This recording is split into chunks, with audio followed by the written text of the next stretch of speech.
Hello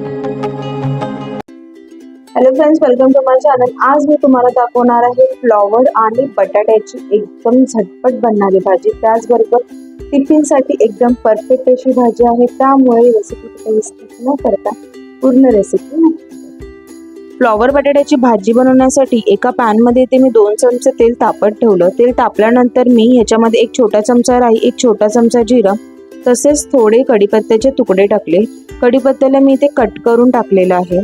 राई, जिरा, कढीपत्ता 1 मिनिटे मीडियम फ्लेम वरती व्यवस्थित परतून झाल्यानंतर पॅन मध्ये एक बारीक चिरलेला कांदा टाकून कांद्याला 1 मिनिट मी परतून घेतले। मग या कांद्यामध्ये इथे मी चिमूटभर हिंग टाकलेले आहे। हिंग टोटली ऑप्शनल आहे, टाकायचे आहे तर टाका, अदरवाइज स्किप करा।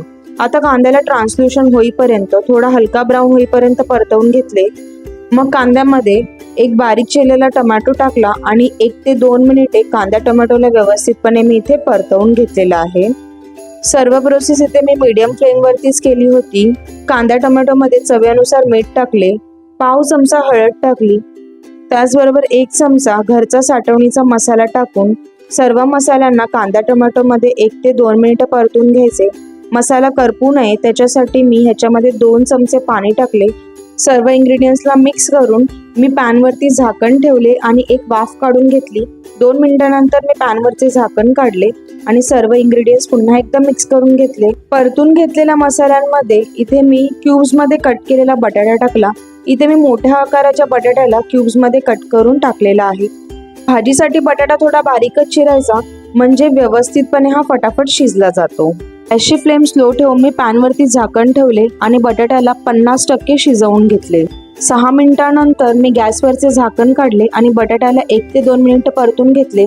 मग त्याच्यामध्ये मी बारीक चिरलेले फ्लॉवर टाकलेले आहे। फ्लॉवर भाजीमध्ये व्यवस्थितपणे मिसळवून घेतले। गॅसची फ्लेम मीडियम करून भाजीला मी 1 ते 2 मिनिटे असेच परतवून घेतले। त्यानंतर गॅसची फ्लेम स्लो केली आणि पॅन वरती झाकण लावले। 5 मिनिटांनंतर मी पॅनवरचे झाकण काढले, पुन्हा भाजीला मिक्स करून घेतले। इथेही माझी भाजी 90% कुक झाली होती। मग मी पॅनवरती पुन्हा झाकण लावले आणि 2-3 मिनिटांनंतर पॅनवरचे झाकण काढले आणि 1 मिनिटे भाजीला असेच परतवून घेतले।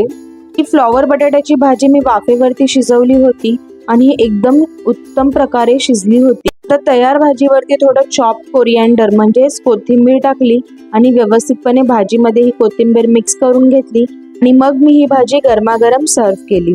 तर ही फ्लॉवर बटाट्याची भाजी तुम्ही चपाती, भाकरी किंवा डाळ भातासोबत खाऊ शकता, तसेच टिफिनलाही घेऊन जाऊ शकता। एकदम झटपट बनणारी भाजी आहे। माझी ही रेसिपी तुम्हाला कशी वाटली ती मला नक्की सांगा आणि जर का तुम्हाला माझी रेसिपी आवडली असेल तर माझ्या चॅनलला लाईक, शेअर आणि सबस्क्राईब करायला विसरू नका। थँक्यू।